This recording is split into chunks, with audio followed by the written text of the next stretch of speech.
As the cold of winter descended upon the land, the mighty fortress stood steadfast, its stone walls rising from the earth like the spine of an ancient beast. From the outside, it appeared impregnable, a silent sentinel against the harsh winds and bitter cold that howled across the landscape. The surrounding countryside was blanketed in a thick layer of snow, the trees bare and the rivers frozen solid. But inside the castle's walls, a different world existed, one of warmth, life, and protection. It was a world that, despite the castle's strength, relied heavily on the warmth that came from one of the most unexpected sources, the kitchen. Imagine the scene. As the evening sun dipped below the horizon, a chill began to settle over the castle's high stone towers. The courtyard, usually bustling with activity, now stood silent, the air crisp and still. A soft blanket of snow covered the ground, crunching beneath the boots of the guards stationed on the castle walls. But within the great halls and corridors, there was another, more comforting sound, the crackle of a roaring fire. The kitchen, often overlooked by those unfamiliar with medieval life, was the heart of the castle, especially in winter. It wasn't just a place where food was prepared, it was the source of warmth, comfort, and survival. The fire that burned in the hearths of the kitchen was not just for cooking, it was for keeping the castle's inhabitants alive, for fighting back the creeping cold that threatened to seep into every corner of the fortress. The kitchen, with its towering chimneys and heavy iron pots, was where the castle's guards, lords, servants, and visitors found refuge from the winter's fury.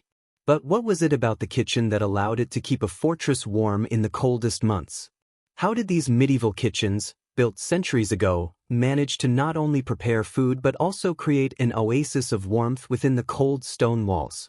The answer lies in the design of the kitchens themselves, how they were strategically positioned, the way heat was generated, and the ingenious methods used by the cooks to maintain the warmth.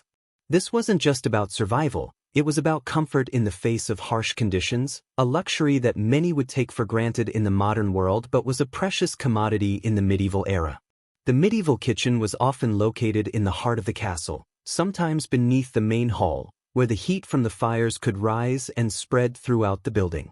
Its design was functional, as it needed to accommodate the preparation of large quantities of food, but it also served a critical role in managing heat. The size of the kitchen was substantial, large enough to house several massive hearths, where multiple fires burned at once. These fires were fueled by wood that had to be carefully sourced and stored throughout the year, for the winter months could be long and harsh. The kitchen became the place where the kingdom's wealth was stored not only in the form of food but in the form of warmth that could keep people alive during the bleakest of seasons. As you walked through the kitchen, the air would be thick with the scent of roasting meats, baking bread, and simmering stews. The heat from the fire would wrap around you like a comforting embrace, providing a stark contrast to the cold that lingered just outside the door. The kitchen was the only place in the entire castle where the temperature was tolerable during the winter. The massive stone walls of the fortress, while strong and imposing, were not designed to trap warmth. They instead absorbed the cold, making every room in the castle bitterly chilly except for the areas closest to the hearths. It was not only the castle's lords and ladies who relied on the warmth of the kitchen. The castle's staff, cooks, scullions, fire tenders, and the like, spent their entire days in the heat of the kitchen. They were the unsung heroes of the winter months, the ones who ensured that the fire never went out, that the hearths burned bright and hot throughout the day and night. Without their efforts, the castle's inhabitants would be left at the mercy of the winter cold. The daily ritual of tending the fires was a responsibility that carried great weight, as failure to maintain the heat could have disastrous consequences. The workers in the kitchen knew this all too well. Without fire, the castle would be no more than a tomb, a cold, lifeless structure where survival was impossible. The warmth of the kitchen was also an essential aspect of the social life within the castle. As the cold winds howled outside, the kitchen was a place of gathering.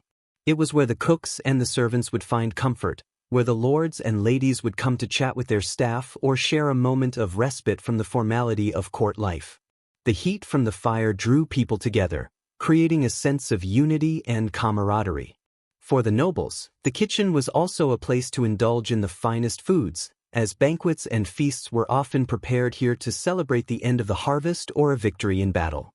These meals were not only a means of nourishment but a way to showcase the wealth and power of the lord of the castle, and the warmth of the kitchen was an essential part of this opulent display. The juxtaposition between the cold world outside and the warmth within the kitchen highlights the central role these spaces played in medieval life. It was not just about survival, it was about community, comfort, and the resilience of people living in a time when winter could mean the difference between life and death.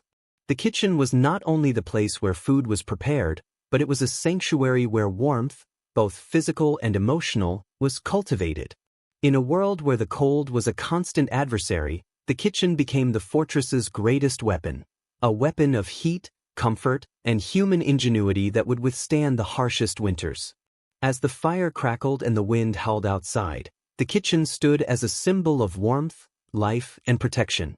It was the true heart of the medieval castle, the place where people gathered not only to eat but to find solace from the harsh realities of the world beyond the walls. And it was here, amid the flickering flames and the comforting aroma of food, that the people of the castle found the strength to endure the bitter cold of winter. Winter in the medieval world was not just a season, it was a force to be reckoned with, a looming presence that could cripple entire communities. In those dark months, the countryside turned into a barren, frost-bitten wasteland, and even the grandest of castles could do little to protect their inhabitants from the relentless cold. For the people living within the stone walls of these fortresses, winter wasn't just uncomfortable, it was dangerous. It tested their endurance, their resilience, and their will to survive. Outside the castle, the winds howled like hungry wolves, biting through every crack and crevice. The snow piled up, sometimes reaching heights that made travel all but impossible. The ground was hard and unforgiving, frozen like stone. Rivers, which were once the lifeblood of the land, became treacherous, their surfaces coated in thick sheets of ice. Fields that had once thrived with crops lay still and lifeless, as nothing could grow under the weight of snow and frost. For peasants, the winter months were the most harrowing time of the year. Their homes, built from wood and thatch, offered little in the way of insulation. The cold seeped into their bones, and many were left to endure it without the luxury of a roaring fire or warm clothing. Within the castle, it was not much better. The stone walls, so effective at protecting the castle from invaders, also trapped the cold. Despite their massive thickness, the walls could not keep out the chill of winter. The great halls, where nobles held court and feasted, were frigid. The air hung thick with dampness, and the temperature inside often matched the freezing conditions outside. In the upper chambers, where the nobles slept, the cold was particularly biting. The rooms were drafty, with large windows that let in the bitter wind. Bedding was scarce, and the layers of furs, woolen blankets, and feather beds used to stave off the chill were no match for the cold that permeated every inch of the castle. For those in the lower levels of the castle, the servants, the cooks, the guards, the cold was just as severe. Their chambers, often located near the kitchens or in the dungeons, were not much warmer. In the winter, they huddled together in front of small fires, doing their best to stay warm as they performed the endless tasks required to keep the castle functioning. These workers, many of whom were peasants who had been hired or conscripted into service, had little respite from the cold. The damp stone floors, the drafty corridors, and the ever-present chill of the air made life uncomfortable, if not downright unbearable. For the nobility, the cold was a test of endurance. They were accustomed to luxury, but winter stripped that away. The grand feasts and celebrations, once warm and lively, took on a more somber tone. Despite their wealth and status, the nobles found themselves facing the same enemy as the lowest peasant, the cold. Even the largest hearths, the roaring fires in the great hall, could not always cut through the biting chill that pervaded the air. Clothing, no matter how finely made, could only do so much to shield against the cold. Velvet and silk offered no protection from the frost creeping in through the walls and floors. The nobility may have had more comforts, but in winter, they were as vulnerable as everyone else. But it wasn't just discomfort that the cold brought, it was also a matter of life and death. In a world without modern medicine, the cold was a killer. Hypothermia, frostbite, and respiratory illnesses were common in the winter months, particularly for those who didn't have access to enough food, clothing, or firewood. People who worked outside, farmers, soldiers, and even merchants, were especially vulnerable. They were exposed to the elements all day, and the harsh winter could quickly lead to physical collapse. The poor, who often had to scavenge for food and fuel, were particularly susceptible to the ravages of the cold. A lack of proper clothing and shelter could result in death, and many people, particularly the elderly and young children, perished during the cold months. Even those within the castle walls were not immune to the dangers of winter. The noble families, despite their wealth and position, could fall ill from exposure. The cold could bring on pneumonia or bronchitis, and in the worst cases, it could kill. Illness spread quickly during the winter months, particularly in a time before antibiotics and modern hygiene practices. The close quarters in which people lived, the shared meals, and the lack of knowledge about how diseases spread meant that a simple cold or cough could quickly turn into something much more serious.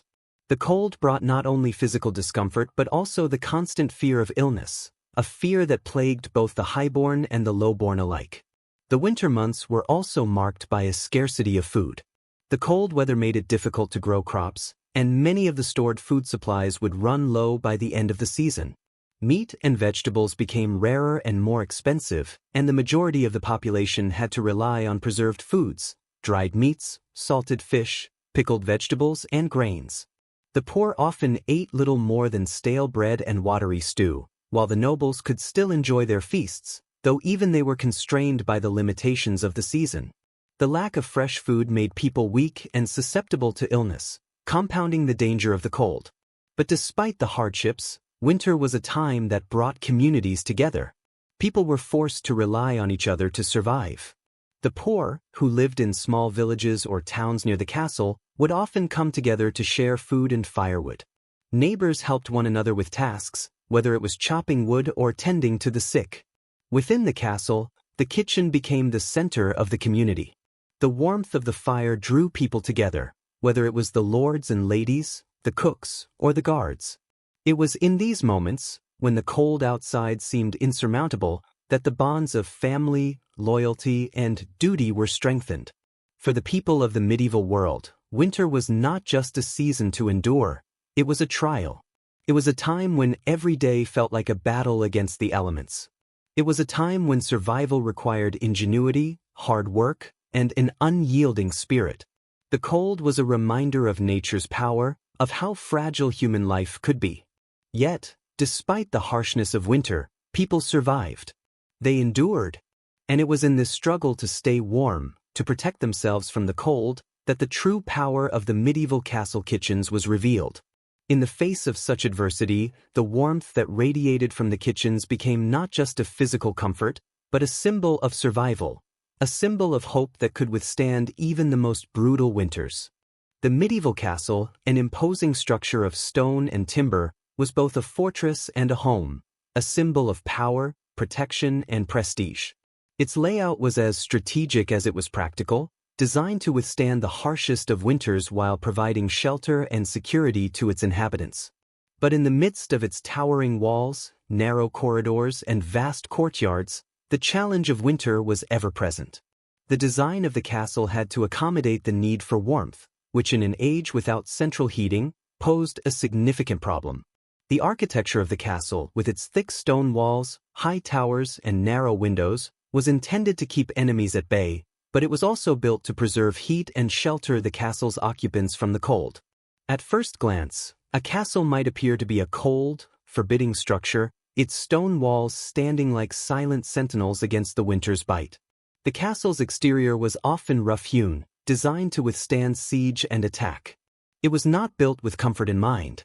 Yet, despite its utilitarian appearance, the castle's internal structure was carefully planned to create as much warmth and comfort as the medieval world allowed. The key to this balance between fortress and home lay in the castle's heart, the kitchen, and its strategic placement within the larger framework of the building. Castles were not merely defensive structures, they were homes, and within these homes, warmth was as essential as the walls themselves. The kitchens, the beating hearts of these castles, were usually located at the core of the building. Often positioned on the lower floors, below the Great Hall, The kitchen was situated in a place where it could utilize the warmth generated by fire to spread heat throughout the rest of the castle. The placement of the kitchen was not incidental, it was a critical part of the castle's overall design, and its proximity to the rest of the living spaces allowed the warmth from the cooking fires to rise through the building, creating pockets of heat that provided comfort in the coldest of months. The kitchen's central role in keeping the castle warm cannot be overstated. The rooms above the kitchen, such as the Great Hall, were where the lords and ladies held court and feasts, and these spaces required constant heat. Without the heat rising from the kitchen below, these rooms would have been almost uninhabitable during the winter months. Large, open fireplaces, designed to draw heat upward through the castle's high ceilings, were essential to maintaining the temperature in these communal spaces. The placement of these chimneys and hearths was deliberate, taking full advantage of natural convection to channel the heat into the rooms that needed it most. Without these methods, the cold would have easily overwhelmed the entire castle. The physical layout of the castle itself played a significant role in managing the cold. The stone walls, though thick and formidable against attackers, were not as efficient at keeping in warmth. They absorbed the cold from the outside, acting like giant refrigerators, especially in the winter months. While this provided insulation against heat in the summer, during winter it was a challenge. The thick stone, although providing a solid defense, could not hold heat for long. As the night wore on and the fires in the hearths began to die down, the temperature inside the castle could drop precipitously, creating discomfort even in the wealthiest of chambers. To combat this, castles were often designed with internal courtyards or open areas where the sun could warm the walls during the day, making the stones slightly more bearable in the evenings. Another important feature of the castle was its windows. They were narrow, often small slits designed for defense rather than comfort. These small openings were effective for archers defending the castle, but they were also an enemy to warmth. They allowed cold air to enter and warm air to escape, and as a result, the cold could creep inside even when the castle was otherwise well insulated. In the rooms where the nobility lived, heavy tapestries and draperies were often hung over these windows to prevent drafts. These fabrics not only provided a small measure of insulation, but they also added a touch of luxury to the otherwise cold and utilitarian interiors. Despite these architectural challenges, castles still needed to provide warmth and comfort to those who lived within them. The medieval kitchen, though a humble space compared to the grand halls and chambers, was the true source of warmth. It was in this room that the fires burned brightest, and where the constant need for heat was met with both ingenuity and determination.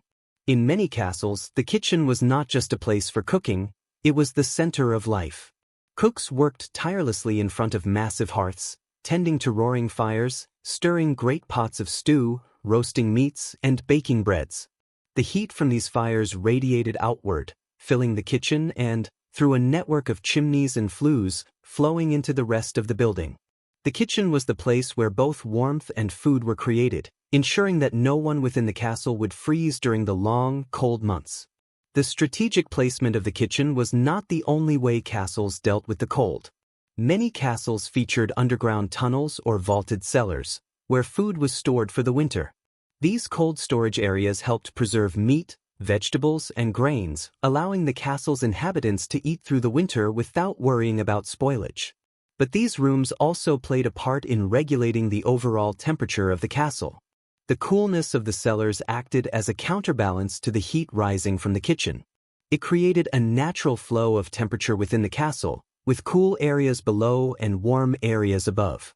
The combination of the warm kitchen and the cool cellars helped to maintain a balance that kept the castle's temperature manageable.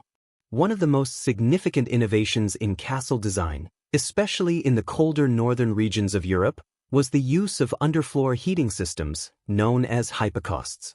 These systems, which were designed to warm the floors of the building, were often used in the larger halls and chambers.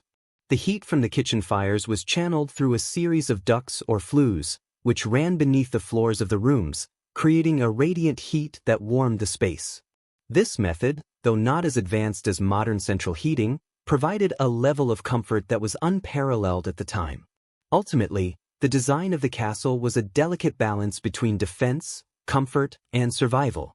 The cold, often a threatening force outside, was met with architectural ingenuity and the warmth of the kitchen fires. The medieval castle, though a fortress of stone and mortar, was also a home, a place where families, servants, and even guests could find warmth in the harshest of winters. And at the heart of that warmth, at the center of it all, was the kitchen. It was here that the fight against winter was won, one crackling fire at a time. Fire was the lifeblood of the medieval kitchen, a constant presence that symbolized both survival and comfort. In a time before electric stoves, central heating, or modern cooking appliances, the kitchen fire was everything. It was the source of warmth, the heart of the castle, and the engine that powered both food preparation and the maintenance of the castle's interior heat. The medieval kitchen was designed around fire, with every tool and technique aimed at harnessing its power to cook, to heat, and to preserve life. Without fire, life in the castle would have been not just uncomfortable, but potentially fatal. Imagine stepping into a medieval kitchen on a cold winter's day. The room is alive with the energy of 100 small fires, hearths crackling in the background, flames dancing and flickering under great iron cauldrons, and thick smoke rising up chimneys into the vast stone walls of the castle. The heat from these fires is palpable, radiating out in waves and filling the room with warmth. But it wasn't just the warmth of the flames that made fires so crucial, it was their ability to provide sustenance. The fire was the center of all kitchen activity, from roasting meats to boiling stews to baking bread. Without fire, nothing in the kitchen would be possible. At the center of this chaotic yet controlled environment were the hearths, large and imposing, built of brick or stone. These hearths were the heart of the kitchen and could be found in almost every room.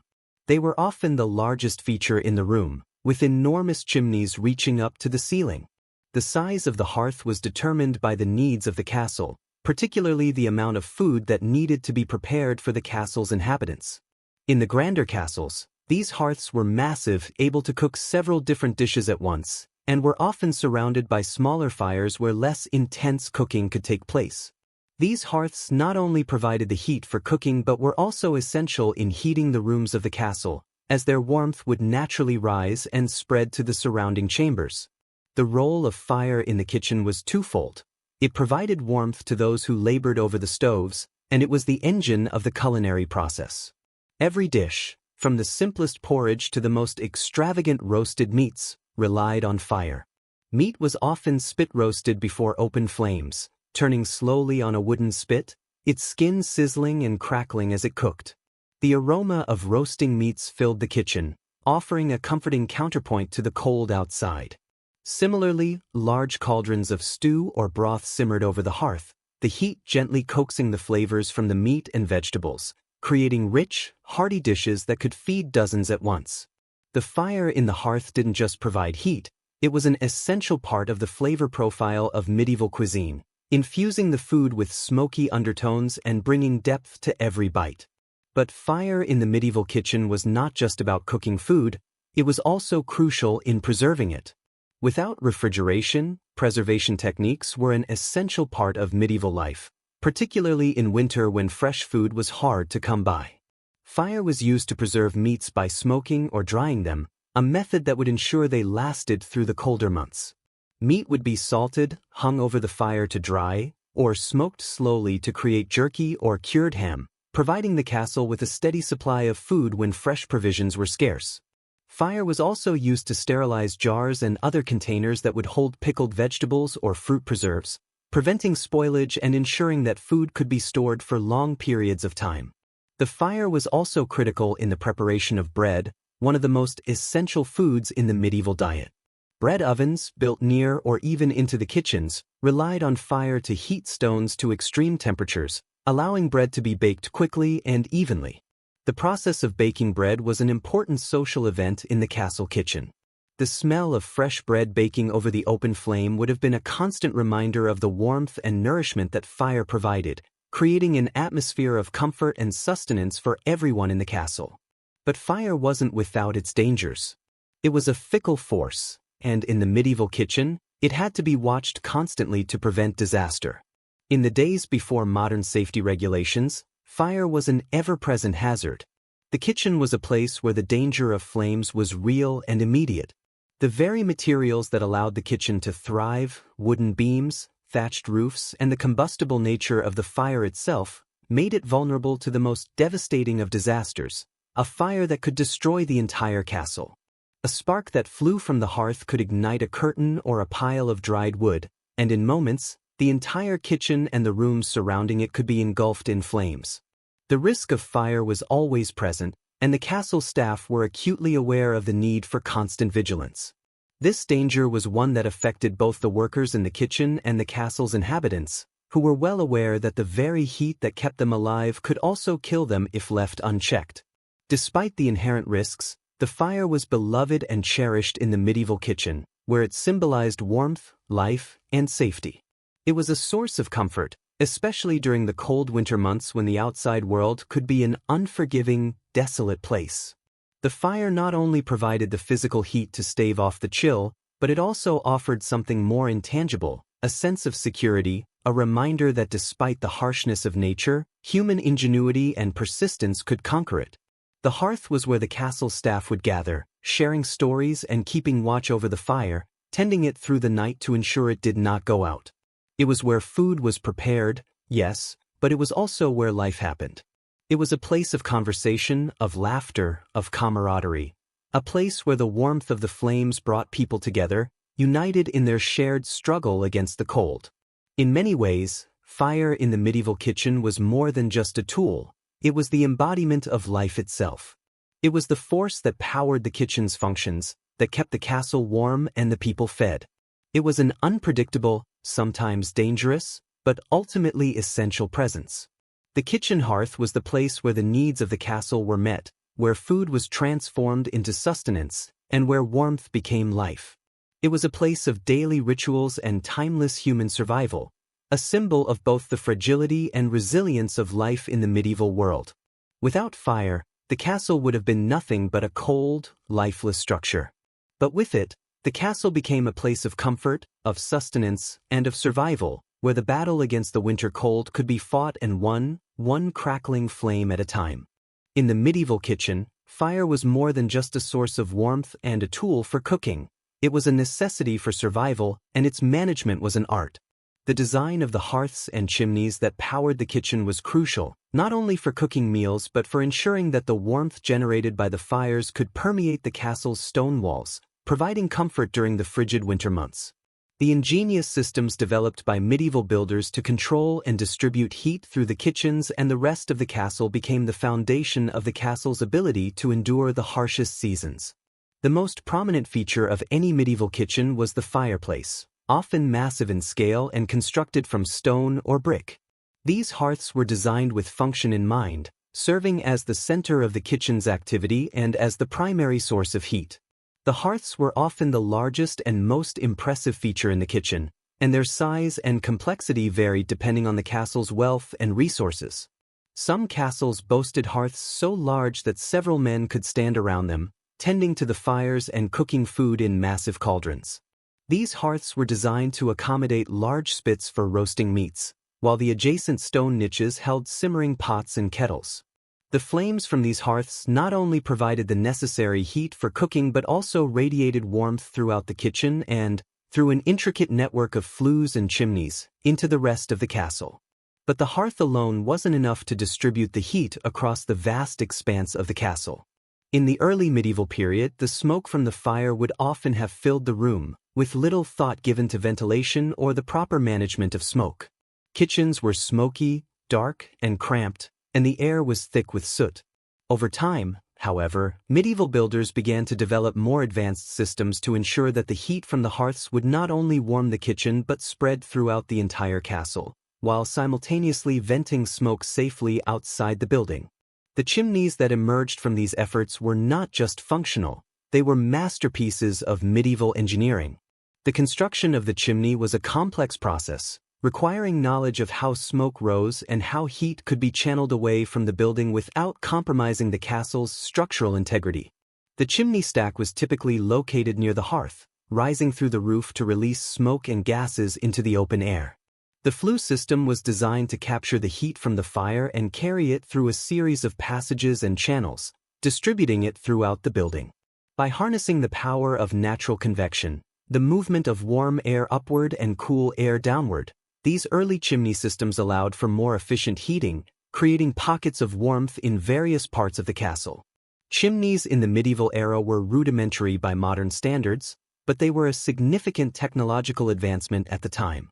They helped to direct the smoke outside and away from the kitchen, and they ensured that the warmth generated by the fire could travel upward, where it would rise and fill the higher rooms of the castle.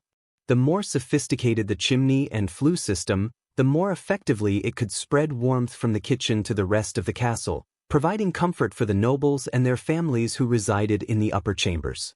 For larger castles, this meant that rooms as far as the top floors could benefit from the heat generated in the kitchens below. The placement and design of chimneys were not without their challenges. The taller the chimney, the greater the risk of smoke escaping into the building, and the more difficult it became to maintain a steady flow of air. To solve these problems, medieval builders took great care in constructing large, carefully designed chimney stacks that would maximize airflow while keeping smoke from seeping back into the castle. These chimneys, often designed with multiple flues running parallel to each other, ensured that every hearth was properly vented and that excess heat could be evenly distributed across different parts of the building. In some castles, multiple chimneys were needed to accommodate the number of hearths in the kitchen, as well as the many other rooms in the castle that required heat. The role of the chimney was not limited to warmth and cooking alone, it was also critical for preserving the castle from the dangers of fire. Fire was an ever-present threat in the medieval world, and without an efficient way to vent smoke, the risk of fire within the castle walls would have been far greater. A poorly ventilated chimney would cause smoke to linger in the room, which could ignite the surrounding materials. The medieval chimney, therefore, was not only an essential tool for heat distribution but also a life-saving measure, one that kept the fire contained and allowed for the safe management of heat. Without proper chimneys, the kitchens of medieval castles could have easily turned into dangerous fire traps, but with these ingeniously designed systems, castles became far safer places to live and work. The design of fireplaces and chimneys also extended beyond the kitchen and was evident throughout the castle. In the Great Hall, where the lord and his family held court, massive fireplaces were constructed not only to provide warmth but also to create a sense of grandeur. These fireplaces were often large enough to serve as a focal point for the room, where guests could gather around the fire to enjoy the warmth, the flickering light, and the companionship of others. In many cases, the fire was a central feature of the hall's social and political life, as it was around the fire that important matters were discussed, stories were told, and relationships were forged. While the kitchen fireplaces were primarily practical in their design, the Great Hall fireplaces were as much about display as they were about warmth. These fireplaces were often adorned with elaborate carvings, inscriptions, and coats of arms, symbolizing the wealth and power of the castle's inhabitants. The fire, which could be seen from across the room, became a beacon of status, an indicator of the household's ability to afford such an extravagant luxury as a grand fireplace. In this sense, fire was not just a utilitarian tool but a symbol of wealth, power, and the ability to master the harsh elements of nature. The chimneys that ran through the castle were also a testament to the ingenuity of medieval builders. These structures, though largely functional, were often designed to blend seamlessly with the castle's overall architectural style. The chimneys were often built to match the castle's stonework, their tall, imposing stacks rising above the rooftops like sentinels guarding the castle. In many cases, chimneys were built to be seen from a distance, adding to the castle's imposing presence while also serving their practical purpose. The chimney was as much a feature of the castle's exterior as it was of its interior, and its design reflected the importance of fire in the medieval world. Through the careful design and implementation of fireplaces and chimneys, medieval builders were able to create a system that not only provided warmth and sustenance but also ensured that the castle could remain a safe, livable place during the coldest of winters. The engineering behind these systems was nothing short of remarkable, and they were an essential part of the medieval castle's ability to function as both a fortress and a home. These fireplaces and chimneys allowed castles to endure the cold, to protect their inhabitants, and to provide a source of life-giving warmth that was as essential as the very walls themselves. In medieval times, the cold of winter was not a force to be reckoned with lightly, and its challenges were not limited to just the castle's inhabitants shivering in their chambers or the kitchens working overtime to produce hot meals. For a castle to endure the harsh conditions of winter, the constant burning of wood in hearths, fireplaces, and cooking fires required a significant amount of fuel. Without it, the warmth and comfort provided by the fires would soon become a distant memory. The vast stores of firewood, kindling, and other materials needed to keep these fires burning were as vital to the castle's survival as the walls themselves. The importance of firewood in the medieval world cannot be overstated. Fire was the cornerstone of daily life, used for cooking, heating, and even for the preservation of food, and without a steady and reliable supply of fuel, life in the castle would come to a grinding halt. The fuel needed to maintain the heat of the castle's kitchens and hearths was gathered, stored, and managed meticulously throughout the year. Preparing for winter was a monumental task that began long before the first frost arrived. The castle's keepers had to plan, collect, and ration wood to ensure that there would be enough to survive the cold months ahead. The sources of this firewood were varied, depending on the resources available in the surrounding area. In regions where forests were plentiful, wood was often gathered from the nearby woods. Castles located in areas close to dense forests had the advantage of having an almost endless supply of timber, but even these castles had to plan carefully. Cutting down trees to supply firewood was a labor-intensive process, one that required skilled workers to fell, chop, and transport the wood to the castle. Some castles employed woodsmen who would spend months preparing the timber, while others relied on the local villagers to gather and supply wood. This was no simple task, as the woodsmen had to ensure they took only what was needed, maintaining a balance between harvesting and conserving the forests. In many areas, there were laws regulating the amount of wood that could be cut, as the depletion of the surrounding forests could have dire consequences for both the castle and the community. For castles situated in more arid regions, or those without nearby forests, firewood had to be sourced from further afield. This meant organizing supply chains to transport wood over long distances, often through difficult terrain and across challenging weather conditions. The castle's stewards would negotiate with local woodcutters, merchants, or neighboring villages to secure the necessary fuel. Wood was often traded, with castles exchanging goods or services in return for firewood. Some castles also purchased firewood from specialized suppliers who dealt in timber specifically for heating and cooking purposes. Once gathered, the wood had to be carefully stored to ensure its longevity. Freshly cut wood could be too green to burn effectively, as it contained too much moisture. This would result in inefficient fires that produced little heat and excessive smoke. To avoid this, firewood had to be seasoned, a process that involved allowing it to dry out for months, sometimes even a year, before it was burned. Storing the firewood in dry, well-ventilated areas was crucial, as moisture and humidity could cause the wood to rot or become infested with insects. The wood was stacked neatly in wood piles, often near the kitchens or other hearths, where it could be easily accessed. The preparation of firewood wasn't limited to the simple act of chopping and stacking. Wood had to be carefully measured and rationed throughout the winter. The castle's stewards or other appointed officials were responsible for ensuring that there was enough fuel to last the entire season. To do this, they kept detailed records of the amount of wood used each day and calculated how much more would be needed. These stewards would ensure that the larger fires, like those in the kitchens, were fed first, while smaller hearths or private chambers would burn smaller amounts of wood. The steady management of this precious resource was vital to ensuring that the castle's inhabitants never found themselves in a perilous situation without enough heat to survive the cold. In addition to firewood, other materials were sometimes used as fuel to help sustain the fires. Peat, a dense, mossy substance harvested from bogs, was a common alternative to firewood in some parts of Europe.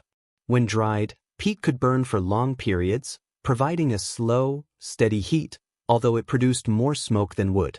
It was especially useful for maintaining the heat in the large, open fireplaces of the castle's great halls, where long-lasting embers were required to keep the room warm through the night. Charcoal was another common source of fuel. It was made by slowly burning wood in a controlled environment, which turned the wood into a dense, blackened material that burned hotter and cleaner than raw wood. Charcoal was favored for cooking, as it produced less smoke and gave a more consistent, controlled flame. For those who lived in the castle, there was also a system in place to monitor how much fuel each part of the castle consumed. This was a significant part of castle management, especially during the long, cold winter months. The need for fuel didn't just affect the kitchen staff but extended to every part of the castle. Every room with a hearth required fuel, and even the upper chambers, where the nobility slept, had fires in their rooms. These fires needed to be carefully fed to prevent them from going out, and they had to be managed so that the rooms stayed comfortable without wasting valuable wood. Rooms far from the main kitchens, such as the towers and the farthest wings of the castle, had to rely on a steady supply of wood, which was delivered by servants or other workers who had access to the castle's woodpiles. While firewood was essential for the warmth of the castle, it was not just about quantity. The quality of the fuel was just as important. Hardwood, such as oak or ash, was preferred over softer woods like pine, as it burned hotter and longer. Hardwoods provided the intense, steady heat needed to keep large fires going through the night. However, softwood was still used, especially for kindling, as it caught fire quickly and made it easier to start the larger, slower-burning logs. The different types of wood were carefully sorted and stored separately, and castle workers were trained to know which types were best for particular tasks, whether it was for cooking, heating, or even maintaining the fire overnight.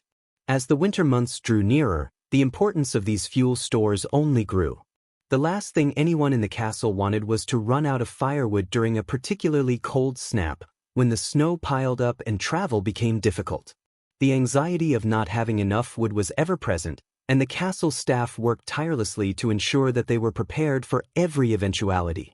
In some cases, the fuel supply was so closely guarded that the wood was considered more valuable than some of the castle's other supplies. The stewards would carefully inspect the woodpiles to ensure they were stacked properly, and they would make regular reports to the lord or lady of the castle about the status of the fuel supply. Thus, the preparation of firewood and other fuels in medieval castles was a complex, ongoing process. It involved careful planning, labor, and management, all aimed at ensuring the survival of the castle's inhabitants throughout the grueling winter months. Without it, the fires that warmed the kitchens, heated the hallways, and kept the chambers livable would have sputtered out, leaving the castle cold and inhospitable. The vast stores of fuel were more than just a necessity, they were a symbol of the castle's ability to weather the harshness of winter, ensuring that the warmth of the hearth remained a constant, comforting presence even as the world outside froze in the grip of winter's chill. As winter approached, the role of the servants and workers within a medieval castle became even more crucial. These men and women, often overlooked in the grand narratives of knights and lords, were the unsung heroes responsible for ensuring that the fires kept burning, the food kept cooking, and the castle remained habitable during the harshest months of the year. Their tireless efforts, both seen and unseen, were the backbone of the castle's winter survival, and their work in preparing the castle for winter was often as grueling as the cold itself. In the weeks and months leading up to the arrival of winter, the castle's servants began the immense task of gathering, preparing, and storing the supplies needed for the cold season. This wasn't just about gathering firewood and kindling, it was about making sure that everything from food to fuel to linens was ready to withstand the challenges of the coming winter. For these workers, the season was one of relentless labor, but also of great importance, as their ability to meet the demands of winter could determine the survival of both the castle's inhabitants and the castle itself. One of the first and most important tasks was the collection of firewood. While the noblemen and women of the castle may have been comfortable inside their warm chambers, it was the servants who were responsible for gathering, chopping, and stacking the wood that would fuel the fires. This work was often grueling and exhausting. Wood had to be cut from the surrounding forests or obtained through trade, and in some cases, the workers would spend entire days hauling logs to the castle's storage areas. For the servants, it was a job that required both strength and stamina. They would work long hours, often in harsh weather, preparing the wood to last through the winter. The workers would split the logs, remove any bark or debris, and stack the firewood in neat piles, ensuring that it would stay dry and ready for use when the cold weather hit. In addition to firewood, there were other materials that had to be gathered and stored for the winter months. Straw, hay, and other bedding materials were essential for keeping the animals warm during the colder months, and these too had to be harvested and stored ahead of time. Horses, cattle, and other livestock played a vital role in the daily operations of the castle, from transportation to farming to providing food, and it was the workers' responsibility to ensure that the animals had enough food and bedding to get through the winter. These tasks were often carried out by the lower-ranking servants, who worked tirelessly to gather hay from the fields, stack it in the barns, and ensure that the animals were well fed and cared for. For those who worked directly in the kitchens, the winter preparations were a constant flurry of activity. The kitchen staff, from the head cook to the scullery maids, were responsible for ensuring that the castle's food stores were properly prepared for the winter months. They spent long hours curing meats, salting fish, pickling vegetables, and drying fruits, all essential for preserving food when fresh produce became scarce. The cooks would spend days roasting and smoking meats, filling the castle's larder with provisions that would be eaten throughout the cold months. These workers were skilled artisans, knowing how to preserve food without refrigeration, relying on centuries-old methods that allowed them to ensure a steady supply of food even when the outside world was frozen and barren. The winter preparations also extended beyond food and firewood. The castle itself had to be fortified to withstand the harsh conditions of winter. The roof had to be inspected and repaired to prevent leaks from snow and ice, and the walls had to be checked for cracks or weaknesses that could allow the cold to creep in.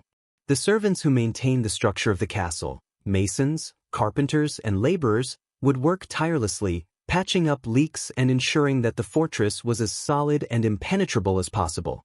The stone walls, though sturdy, could become damp and cold if not properly sealed, and the workers would use mortar and other materials to fill gaps and cracks, reinforcing the castle against the onslaught of winter's chill. Inside the castle, the servants were responsible for maintaining the fires that heated the grand halls, chambers, and kitchens. These were no ordinary hearths. They were massive, often requiring constant attention. The firewood had to be constantly replenished, and the fire had to be carefully tended to ensure that it burned efficiently. The servants would rise early each morning to start the fires before the inhabitants of the castle awoke, often using embers from the night before to ignite new wood. As the day progressed, they would continue to add more logs, keeping the fire going throughout the day and night. In the kitchens, the cooks would often be in charge of tending the hearths while preparing meals, ensuring that the heat remained constant as they roasted, boiled, and baked. It was a delicate balancing act, requiring attention to detail and a deep understanding of how to manage the fire. Beyond the kitchens and firewood, the staff also worked to prepare the castle's inhabitants for the winter months. The castle's servants would ensure that the nobles had enough warm clothing, bedding, and other comforts to protect them from the cold. The laundresses and seamstresses worked tirelessly to ensure that the tapestries, blankets, and furs that lined the walls and beds were washed, dried, and ready for use. These workers would often spend hours in the castle's laundry rooms, scrubbing clothes, mending fabrics, and ensuring that every piece of cloth was in perfect condition. The servants also worked to ensure that the kitchens were well stocked with all the necessities for cold weather meals, from hearty stews and roasted meats to pies and pastries that could be enjoyed around the fire. As the winter season set in, the servants' roles expanded even further. The castle's daily routine shifted as the cold made travel and outdoor work difficult. The outside world became dangerous, and the castle's workers had to be even more vigilant in their tasks. They ensured that the fires continued to burn, the food remained stocked, and the animals stayed fed. For those in charge of the castle stables, it meant caring for the horses, grooming them, and ensuring that they had enough hay and grain to get through the cold months. For the stable boys and grooms, it was a never-ending cycle of feeding and caring for the animals, often working long hours in the cold, mucking out stables and ensuring that the horses had enough warmth and shelter. The role of the servants in winter preparation was not just a physical burden, it was also a mental one. The constant pressure to ensure that everything was ready for winter could weigh heavily on their shoulders, and mistakes were often costly. A fire that went out, a leak that went unnoticed, or food that spoiled could have serious consequences for the castle's inhabitants. Yet, despite the harshness of the tasks and the weight of responsibility, the workers persevered, driven by the knowledge that their labor was essential to the survival of the castle. The winter season, with all its hardships, also forged a sense of community among the workers. In the face of the cold and the demanding workload, the servants and workers banded together to support one another. The long hours and difficult conditions created bonds that went beyond the employer-employee relationship. These workers, often from the lowest echelons of society, found camaraderie and strength in their shared experience. They were the quiet force that kept the castle running, ensuring that it was a safe, warm haven in the midst of the winter's fury. Through the tireless efforts of the servants and workers, the medieval castle became more than just a stone fortress. It became a place of life, warmth, and sustenance, even in the dead of winter. Their hard work ensured that the fires never went out, the food never ran low, and the inhabitants of the castle remained warm and safe through the coldest months of the year. These workers, often forgotten by history, were the true keepers of the castle's survival, ensuring that the fortress remained a home, even in the harshest seasons. As winter settled over the medieval landscape, life within the castle walls shifted dramatically. The harsh chill outside created a stark contrast to the warmth that emanated from the hearths within the castle's core. The thick stone walls, though capable of withstanding attacks, also trapped the cold, creating a world inside the castle that was as dependent on fire and warmth as it was on the rituals and routines that had developed over centuries. For the castle's inhabitants, winter was both a season of survival and a time of increased domestic activity, where the slow pace of daily life was punctuated by the warmth of the fire, the hum of preparation, and the sense of community that only a castle could provide. The noble family, who held dominion over the castle, was largely insulated from the grueling work of winter preparation, but even they had their own routines that were altered by the cold. The lord and lady of the castle, along with their children and guests, would retreat to the warmer rooms of the castle, where the fires burned hottest. These rooms were usually situated in the castle's upper levels, away from the drafty corridors that ran through the lower parts of the building. These chambers were carefully furnished with heavy tapestries, rugs, and fur-lined furniture to provide as much warmth as possible. The flickering hearths were the heart of these spaces, where the family would gather in the evenings to partake in the comfort of heat and light, far from the biting cold that raged outside. Despite the comfort these rooms provided, life within the castle was still subject to the constraints of winter. For the noble family, the cold meant limited movement. Travel outside the castle was difficult, and sometimes impossible, due to the snow and ice that blanketed the countryside. Roads became impassable, and any communication with the outside world had to wait until the thaw of spring. As a result, the daily activities of the castle were largely confined to the building's walls. The lord and lady would hold court within their chambers or the great hall, where they entertained trusted advisors, fellow nobles, or guests. These gatherings often took place around the warmth of a massive fireplace, where the crackling flames provided both light and heat, a perfect backdrop for business and conversation. Though the nobles were insulated from the more labor-intensive aspects of winter life, they too had responsibilities during the cold months. They had to ensure that their estates were secure, that the winter stores of food and firewood were sufficient, and that the workers were properly fed and cared for. The lord would spend time inspecting the preparation of his larder, ensuring that enough food was stockpiled to see the castle through the harsh season. The lady of the castle, too, had her duties, overseeing the daily affairs of the household and managing the staff who worked tirelessly to maintain the castle's order.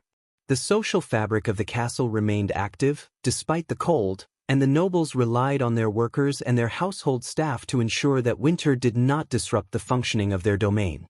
For the servants and lower-ranking workers, however, winter was a time of both heightened pressure and greater activity. Their lives revolved around the castle's primary concerns: food, warmth, and survival. The workers who maintained the fires, for example, were among the busiest people in the castle. They would rise before dawn to ensure that the fires were stoked and maintained throughout the day. These individuals had a critical role to play in ensuring that the living spaces remained warm. From the scullery maids who ensured the hearths were continuously fed with logs to the kitchen staff who prepared hearty stews and roasts to warm the inhabitants, the work was grueling. These servants worked in shifts, never allowing the fire to die out completely. They carried wood, fetched water, and helped with the cleaning of the hearths, making sure that the air remained clear of smoke and that the warmth from the fires was properly distributed. In the kitchens, the cold months meant that the food preparations were more substantial and long-lasting. The cold was a challenge for the cooks, who relied on their skills in food preservation to keep the castle supplied with hearty meals. Meat was smoked, salted, and stored in cold cellars to ensure that it didn't spoil.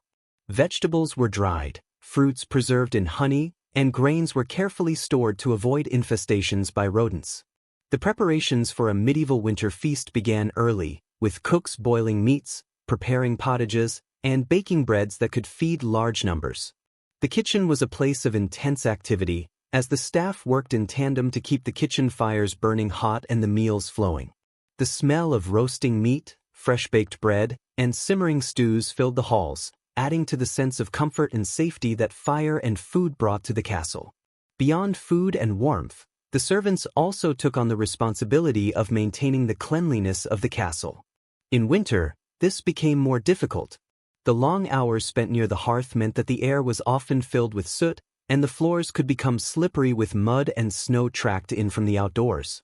The laundresses and chambermaids were tasked with washing the linens that lined the castle's beds and chairs, ensuring that the fabrics were kept clean and dry. Furs, woolen blankets, and tapestries that adorned the walls were carefully dusted and cleaned to prevent mold and dampness from taking hold. These workers had to maintain a delicate balance between cleanliness and the reality of the ever-present cold and moisture inside the castle walls. Life for the castle's other inhabitants, such as the soldiers, pages, and the castle's caretakers, was also marked by the limitations of the season. The soldiers stationed at the castle to protect it from invaders or local marauders had to endure the cold, just as the rest of the castle did. Though they had warm clothing and bedding, their duties often took them outside into the elements. Patrolling the walls, standing guard at the gates, and ensuring the safety of the castle during the winter months were critical tasks. The soldiers were just as dependent on the warmth of the fires as the noble family, but their work kept them outside, often for long hours in freezing conditions. For them, the fires were a place to retreat to after their shifts, where they could thaw out, warm their hands, and share stories of the day's events. The pages and younger members of the household, too, found their daily lives altered by the season. They spent much of their time indoors during the winter months, studying, attending to their duties, or learning the skills they would need to one day serve in the court of the Lord and Lady. The tasks they performed were less physically demanding than those of the adult servants, but their lives were no less impacted by the season's grip. They were expected to take part in the daily routines, assisting the chambermaids, carrying firewood, and helping the cooks with menial tasks. This was a time for them to learn and grow within the castle's walls, but it was also a time for them to learn the value of hard work, perseverance, and survival. The day-to-day life in a medieval castle during winter, therefore, was a balance of comfort and hardship, of warmth and cold. While the noble family might enjoy the comforts of the fire, the servants and workers had to endure long hours, braving the cold to ensure the castle remained functional. But in the midst of this daily routine, there was a sense of solidarity, of shared purpose, as everyone in the castle, from the highest lord to the lowliest servant, came together to endure the season. The warmth of the fire, the aroma of the food, and the sound of voices speaking in the great hall were the pulse of the castle during these months, reminding everyone of the strength and resilience that enabled them to survive even the coldest winters. Life within the castle was one of adaptation, survival, and unity, a delicate dance between nature's harshness and humanity's enduring will to thrive. The long, cold winter nights inside a medieval castle were not merely a time of survival and hardship, they also provided opportunities for gatherings, celebrations, and feasts that marked the social life of the castle. The harshness of the season created an atmosphere in which the warmth of the hearth and the pleasures of good food, drink, and company became the focal points of daily life. The medieval winter feast was more than just a time to eat. It was a social event, a chance to celebrate the end of a hard year, and a reminder that even in the darkest months, life within the castle could still be rich with enjoyment and camaraderie. The winter months in the castle often coincided with important religious and seasonal holidays, such as Christmas, the Feast of St. Stephen, and the New Year's celebrations. These occasions offered a natural opportunity for lavish feasts, where the lord and lady of the castle would open their doors to guests, both invited and unexpected.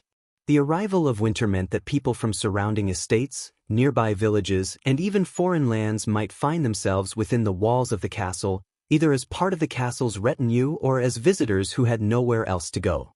The castle, for all its isolation during the winter, became a refuge, a place where the community came together to share food, warmth, and stories.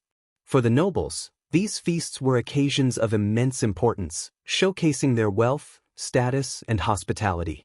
The lord and lady would host these gatherings with great pomp, ensuring that their guests were not only fed but treated with the highest respect and attention. The Great Hall, which in winter was filled with the heat of roaring fires and the warmth of close-knit conversations, would be transformed into a grand dining space. Large wooden tables, often decorated with furs and cloths, would be set up to accommodate dozens of guests, with long benches running along the sides of the room. The flickering light from the hearths, candles, and torches would cast dancing shadows across the stone walls, creating an atmosphere of both grandeur and intimacy. The food itself was the centerpiece of these winter feasts. The cooks and kitchen staff, who had been working tirelessly for days in preparation, would present an array of dishes that filled the air with rich aromas. Meat was the star of the meal, with whole roasted beasts such as boar, venison, and beef being brought in on large platters, accompanied by sauces, spices, and fruits. Roasts were often carved by the head cook or the lord himself, with attendants circulating among the guests, ensuring that everyone had a plate brimming with the best cuts of meat. In addition to roasted meats, stews and pottages were often served, offering comfort and warmth to the guests. These hearty dishes, made with vegetables, grains, and preserved meats, were perfect for the cold winter months, offering sustenance as well as a taste of the season. The emphasis on food in the medieval winter feast was not just about satisfying hunger, it was also about showing generosity and prestige. The more extravagant the feast, the more the host demonstrated his wealth and influence. Exotic spices such as saffron, cinnamon, and ginger would be used to flavor meats, pastries, and sauces, showcasing the lord's ability to acquire such rare and expensive imports. Dishes might be decorated with intricate designs, fruits carved into shapes, or pies filled with meats and fruits, a blend of the savory and the sweet that was characteristic of medieval cuisine. The lord of the castle would often show his guests his wealth by offering them the choicest dishes, sometimes going so far as to serve exotic imports like peacocks or swans, birds that were not only delicious but also symbols of nobility and power. The bread served at these feasts was another important part of the meal. In a time before the luxury of refrigeration, bread was a staple food and one of the most common dishes to accompany meat. Baked in huge ovens, it was often served fresh, still warm from the hearth, with butter, cheese, or sauces to accompany it. The bread might be leavened with ale or wine, making it richer in flavor and more suitable for the heavy, rich foods served at the feast. Alongside bread, large quantities of beer, mead, and wine were served to guests, with the lord ensuring that no one's cup remained empty for long. Drinking was as much a social activity as eating, and the guests would drink to the health of their host, their companions, and sometimes to the king or even to the gods. For the castle's servants and lower-ranking workers, the winter feasts were also an opportunity to take part in the social life of the castle, though in a different manner. While they may not have sat at the great hall's tables with the nobles, they were still involved in the preparations and celebrations. The kitchen staff, for example, would be able to sample some of the feast's leftovers, enjoying the fruits of their hard work. Servants and stable hands would join together in the kitchens or servants' quarters, where they would share simpler meals but still partake in the holiday spirit. The celebration wasn't only about wealth and status, it was also about solidarity, camaraderie, and sharing what little warmth and comfort the castle could provide during the long, cold winter months. Music and entertainment were also central to the social life of the castle during winter feasts. Minstrels, troubadours, and other entertainers would be invited to perform for the assembled guests, providing entertainment in between courses. Music, whether in the form of stringed instruments, drums, or simple songs, created a festive atmosphere in the otherwise somber castle halls. Sometimes, jesters and actors would perform short plays, often filled with humor, satire, and bawdy jokes, much to the delight of the guests. These performances, which could last for hours, helped to break the monotony of winter and to create a sense of community among those gathered. Even the servants and workers would enjoy these performances, joining in the laughter and festivities from their positions in the background. After the feast, the night would often end with dancing, particularly in castles where the social atmosphere was more lively. The noble guests would take to the floor, dancing traditional dances that had been passed down through generations. The castle would resonate with the sounds of music and movement, offering a temporary escape from the harshness of the outside world. The noble ladies, dressed in their finest furs and silks, would twirl and glide in the arms of the lords, while the guests exchanged stories, jokes, and even flirtations.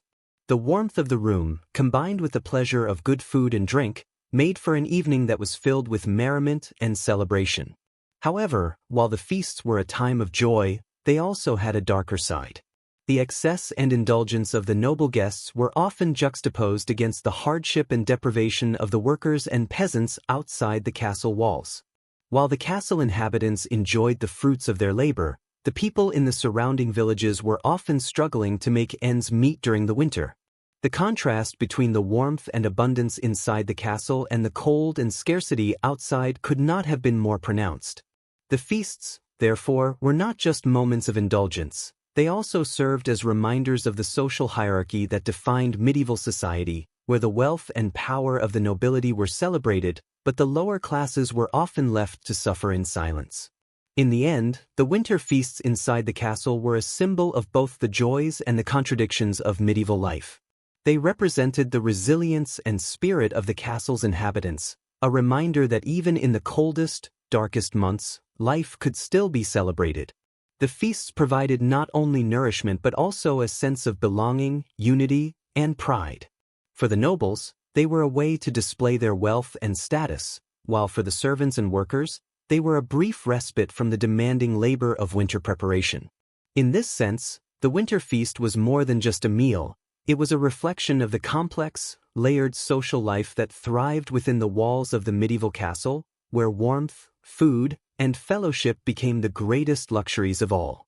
As winter blanketed the landscape with snow and ice, life inside a medieval castle did not only revolve around survival and comfort. The cold season also posed specific challenges that demanded the attention of the castle's military and defense personnel. The castle, after all, was not just a home or a hub of nobility and commerce. It was a fortress, and during the long winter months, the importance of its defenses became even more critical. In times of war or unrest, the castle was both a refuge and a symbol of power.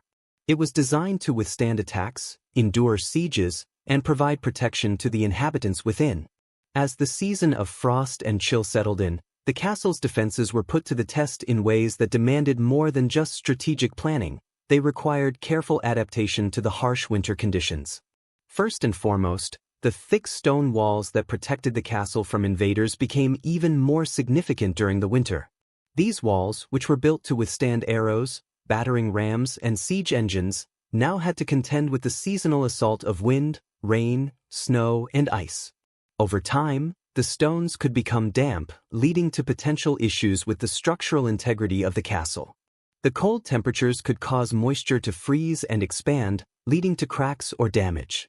The castle's military staff, along with masons and laborers, were responsible for inspecting and maintaining the walls and towers during the winter months. The mortar between the stones had to be checked regularly, and any cracks or weak points had to be sealed to prevent the elements from weakening the structure. The constant freezing and thawing could also cause the stonework to erode or degrade, so extra care was taken to protect the castle's outer defenses from this gradual wear. The towers that dotted the castle's perimeter, vantage points for archers and lookouts, were especially vulnerable to the elements. They were often taller than the surrounding walls, leaving them more exposed to wind, snow, and ice. Garrison soldiers assigned to watch over the castle would have to endure these harsh conditions, manning the towers day and night, ensuring that no enemy forces could approach undetected. The cold would often make the watch more difficult, but the soldiers were trained to endure. When snow piled up, it could reduce visibility, making it harder to spot potential threats. The soldiers would be positioned at the highest points of the castle, often in stone turrets or small, narrow windows, with nothing but their armor and courage to protect them from the freezing winds. They would watch for any signs of movement or any messengers attempting to breach the castle walls. In times of war or unrest, winter could present a double-edged sword. On the one hand, the weather made it difficult for any potential attackers to launch a full-scale siege. The roads leading to the castle would be buried under snow, making it nearly impossible for large groups of soldiers to march to the castle's gates. Armies would struggle to bring the necessary supplies and siege equipment through snowdrifts and icy terrain. On the other hand, the winter months could also expose the castle to unique threats, such as smaller, faster-moving raiding parties who might take advantage of the harsh weather to launch surprise attacks. These groups could easily move through the snow-covered forests or hills, taking advantage of the snow's ability to obscure their movements. The castle's defenses, therefore, had to be prepared for both scenarios, long-term sieges and sudden, unexpected assaults. In preparation for these potential threats, the castle's soldiers were responsible for ensuring that all gates and drawbridges were in top working order. The heavy wooden gates, often reinforced with iron, would need to be inspected and repaired to ensure that they could be quickly closed in the event of an attack. The drawbridges, which span the castle's moat or surrounding ditches, would have to be kept in good condition. The ropes and chains that controlled the lowering and raising of the drawbridge had to be free of ice and snow to function properly. Any blockage or damage to these mechanisms could result in the gates being unable to close in time, leaving the castle vulnerable to a breach. Soldiers would be tasked with ensuring that the entrance to the castle was fortified and guarded against unexpected assaults, even in the worst of winter weather. The moat surrounding many castles, often considered a crucial defensive feature, could become both an asset and a liability in winter. In some cases, the moat would freeze over, creating a smooth, icy surface that would allow enemies to cross it on foot or horseback. This made it even more essential for the castle's defenders to remain vigilant. When the water was frozen, soldiers stationed in the towers and walls would have to be extra cautious, as the enemy could move silently across the ice.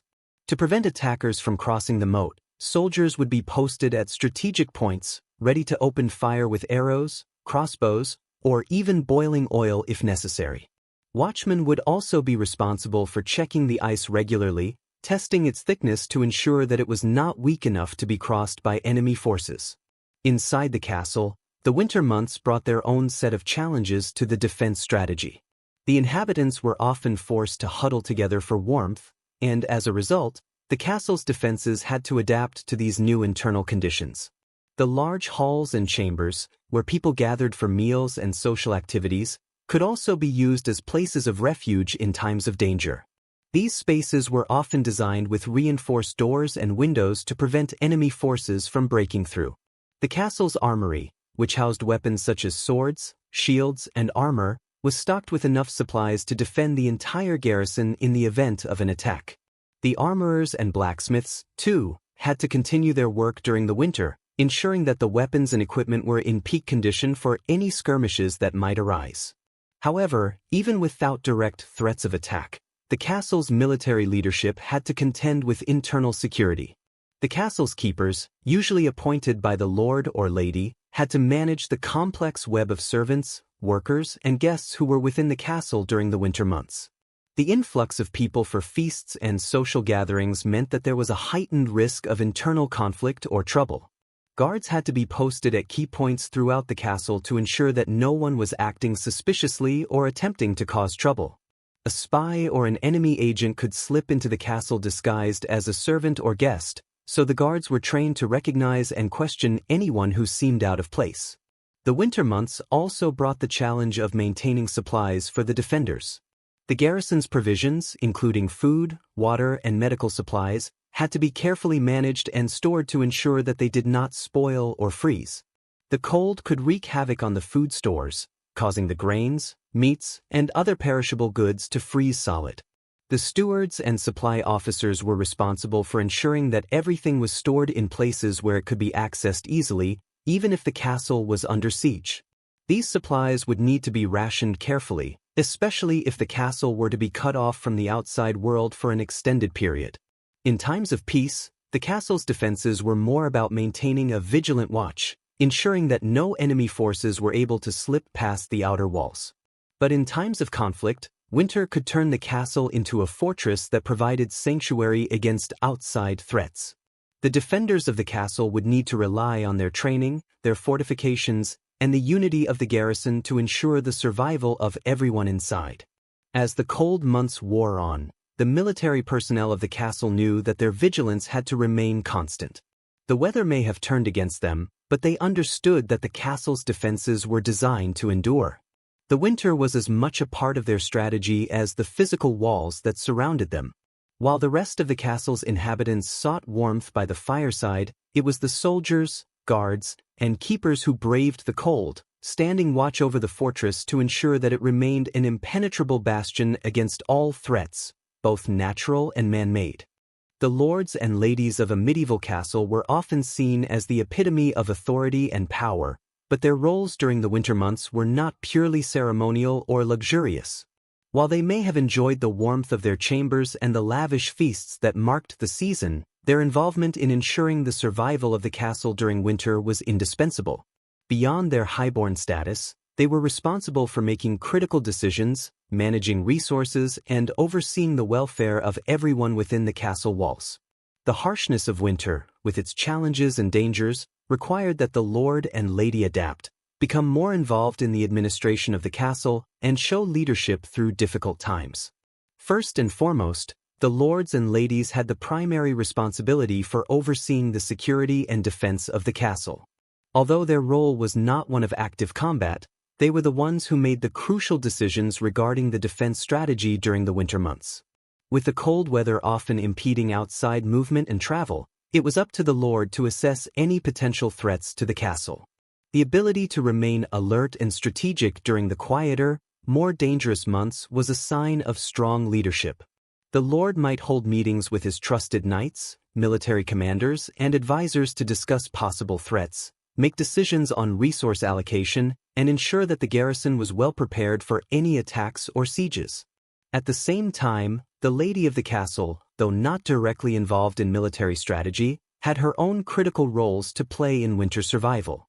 In medieval society, noblewomen were often entrusted with managing the household, which included overseeing everything from food production and storage to the health and well-being of the castle's inhabitants. Her duties were wide-ranging, and during the winter months, her work became even more vital. With the castle being isolated from the rest of the world during snowstorms and freezing temperatures, she was often the person who ensured that supplies were in place and that people remained well-fed and comfortable. The lady would have worked closely with the steward, the head of household management, to make sure that food stores, firewood, bedding, and other necessities were not only plentiful but strategically organized for the long winter ahead. One of the most critical tasks of the lord and lady during the cold months was the management of the food supply. While the castle's kitchen staff and laborers were responsible for preparing the meals, it was the lord and lady who had to ensure that there was enough food to last through the winter. The food stores included preserved meats, salted fish, dried vegetables, pickled fruits, grains, and root vegetables, items that could survive without refrigeration. The lady of the castle would oversee the careful rationing of these supplies, keeping an eye on the stores to ensure that nothing spoiled or ran out prematurely. The lord, on the other hand, might have used his political influence to acquire additional resources, such as fresh supplies of grain or salted fish from the local villages or nearby estates, ensuring that the castle could withstand a prolonged winter without suffering from shortages. This relationship between the lords and their serfs or peasants was essential for winter survival, as it helped maintain a steady flow of food, firewood, and other resources needed to endure the cold months. In addition to managing resources, the lord and lady were also responsible for maintaining order and discipline within the castle. During the winter, when tensions could rise due to the isolation and harsh conditions, it was important that the nobility provided a strong leadership presence.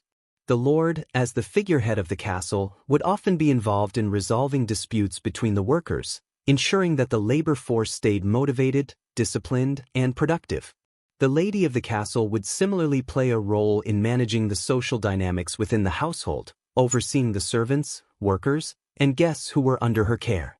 While the lord dealt with the military and political aspects of castle life, the lady's domain was often the daily affairs of the castle, from managing the servants to overseeing the health and well-being of the inhabitants. The lord and lady also had to consider the comfort and health of their family members during the winter months. The cold weather could be brutal for anyone unprepared, and the lord and lady had to make sure their own children and relatives were kept safe from the elements. The warmth of the private chambers, where the family would gather for meals, rest, and social interaction, was a critical concern. The lord might invest in additional woolen blankets, furs, and clothing to ensure that everyone stayed warm and comfortable during the long nights.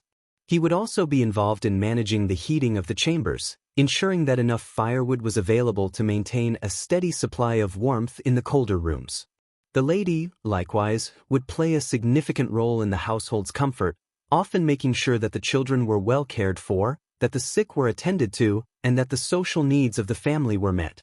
Her role as the keeper of the home meant that she was often the one to ensure that the family's morale remained high during the dark and isolating winter months. Additionally, the lord and lady of the castle would often use the winter months as an opportunity for family bonding and social interaction. With outdoor travel restricted and the outside world slowed by snow and cold, the family would spend more time indoors together. This could mean storytelling by the fire, lessons in courtly manners, music, and games. While the lord focused on the military and administrative matters, the lady would be at the heart of family life, ensuring that the children were educated and well-behaved, and organizing social events within the castle. During the long nights, the family would often gather for shared meals, where the warmth of the hearth and the abundance of food became the centerpiece of familial life. These moments allowed for the nurturing of relationships within the castle walls, ensuring that both the noble family and their retainers were bonded through the shared experience of surviving the winter together. The lord and lady were also crucial in keeping the castle's status intact during the winter months. Nobility was not just about power, it was also about maintaining appearances and prestige. Winter was a time when the castle's position within the larger feudal structure could be solidified through visits from guests, whether allies or distant relatives. The lord might use the winter months to host visiting dignitaries or attend feasts and gatherings in other castles. While these interactions might seem to be centered around social niceties, they were often politically motivated. The lord's presence in these events ensured his influence and maintained alliances, all of which were necessary for the security and prosperity of his castle. Similarly, the lady's role in entertaining guests and maintaining relationships with other noble households was equally important. During the winter, it was common for other noble families to visit, either for short stays or for longer periods, as they sought refuge from the cold or engaged in political discussions. The lady would oversee the accommodations for these guests, ensuring that they were well-fed, comfortable, and entertained. Her skill in diplomacy, hospitality, and organization were key to maintaining good relations with neighboring estates and reinforcing the family's power and reputation. Though the role of the lord and lady could often appear glamorous, especially from the outside, the realities of winter required their constant attention and effort. The demands of maintaining the castle's resources, managing the welfare of the inhabitants, ensuring the safety and health of their family, and keeping the social and political networks intact required a great deal of skill, strategy, and patience. While they were not often seen engaged in the hands-on labor of the castle, their leadership was essential for keeping the wheels of daily life in motion. The survival of the castle through the winter depended on their wisdom and foresight, their ability to make tough decisions, and their determination to weather the season with strength and resolve. In this way, the winter months tested the true mettle of the lords and ladies of the medieval castle, revealing that their role was not just one of power, but of responsibility, foresight, and care. As the winter winds howled outside the stone walls of a medieval castle, the life of the castle's servants and workers became even more critical to the survival and functionality of the fortress. While the lords and ladies spent their time in relative warmth and comfort, surrounded by luxury and status, the everyday tasks of running the castle were entrusted to a vast network of servants, laborers, and specialized workers. These individuals were the lifeblood of the castle, ensuring that it operated smoothly even during the harshest of winter months. The work they did, though often invisible to the noble family, was what allowed the castle to endure through the cold season. From maintaining fires to preparing food, managing resources, and ensuring the safety of everyone within, the role of the servants and workers during winter was indispensable. The most obvious and essential task during the winter months was managing the fires. The cold temperatures, which seeped into the castle's stone walls, made constant warmth a necessity for everyone. The hearths in the great hall, the kitchens, and the private chambers had to be tended to around the clock. The firekeepers, sometimes referred to as the hearth boys or fire starters, were tasked with ensuring that the numerous hearths throughout the castle remained lit. This was no small task, especially during the long winter nights when the cold outside threatened to creep in and extinguish the warmth inside. These workers would rise early each morning, gathering firewood, kindling, and coal, preparing the fires for the day ahead. Throughout the day, they would ensure that the fires were kept burning, adding fuel and tending to the flames as needed. The firekeepers were not only responsible for the comfort of the castle's inhabitants but also for the safety of the entire structure. A cold hearth was a serious problem, but so was an unchecked fire that could spread and consume the entire building. In addition to firekeeping, the work of the castle's cooks and kitchen staff was essential during the winter months. The cold weather meant that food preservation became a primary concern. The cooks were skilled in various methods of preserving food to ensure that the castle had enough supplies to last through the winter. Meats were salted, smoked, or pickled, grains were stored in large bins, and vegetables were dried or kept in root cellars to prevent spoilage. The kitchen was a place of constant activity, with workers preparing hearty meals that would provide the necessary sustenance to survive the cold. Roasted meats, stews, breads, and pottages made from preserved vegetables were common fare, all designed to provide warmth and energy to the castle's inhabitants. The kitchen staff, including scullery maids, sous chefs, and servers, worked long hours, often starting before dawn and continuing late into the night, ensuring that the castle's food supply was both plentiful and properly managed. The kitchen was also the heart of social activity within the castle. Though the nobles enjoyed the fruits of the kitchen staff's labor in the grand dining hall, the workers in the kitchen would often share their own meals, a simpler version of the feasts enjoyed by the lords and ladies. These shared meals allowed for moments of camaraderie and solidarity among the workers. Despite the harsh conditions and the demanding nature of their work, these moments of community were crucial for maintaining morale. The kitchen staff, in particular, formed a tight-knit group as they worked in close quarters to prepare, cook, and serve the food that would sustain everyone within the castle. Beyond the kitchen and hearth, the servants also had a significant role in maintaining the castle's daily operations. The cleaning staff, including chambermaids and laundresses, worked tirelessly to keep the castle's living spaces clean and comfortable. This was no easy feat during the winter, when snow and mud were constantly being tracked inside. The chambermaids would sweep the floors, dust the tapestries and furniture, and ensure that the noble family's quarters were kept warm and tidy. The laundresses, working in the laundry rooms or designated washing areas, had the important task of washing the linens, bedding, and clothing. The cold temperatures made this work particularly difficult, as water would often freeze or become too cold to handle.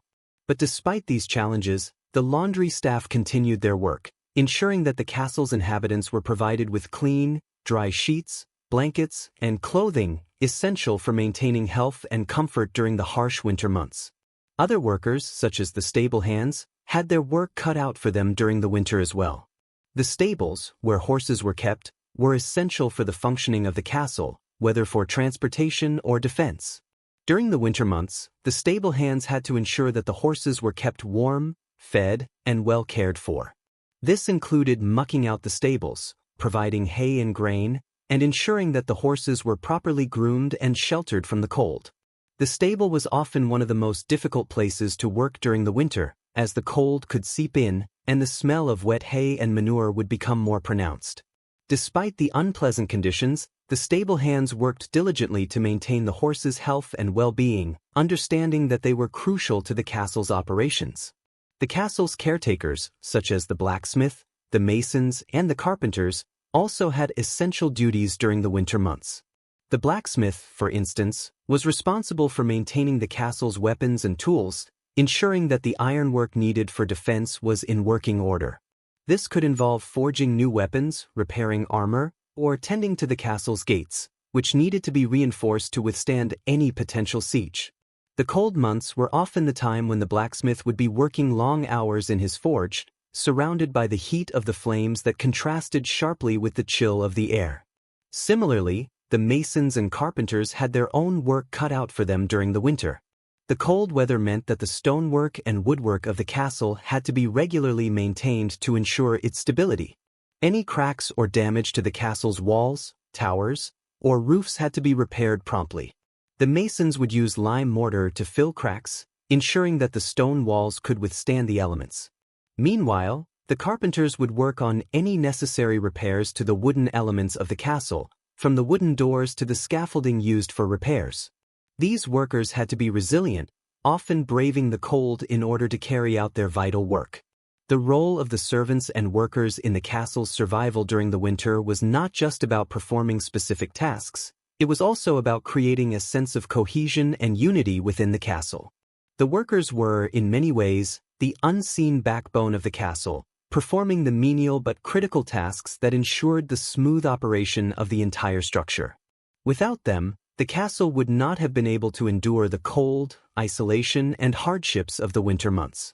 The work of these servants and laborers was constant, grueling, and often unrecognized by the nobility, yet it was essential to the very survival of the castle. Winter in a medieval castle was not just a time of rest or comfort for the nobles. It was a time when the hard work and resilience of the servants and workers were fully tested. From firekeeping and food preparation to maintaining the stability of the castle's infrastructure, the servants and workers were the unsung heroes of the cold season. Their dedication, perseverance, and resourcefulness ensured that the castle would survive the winter and emerge stronger in the spring.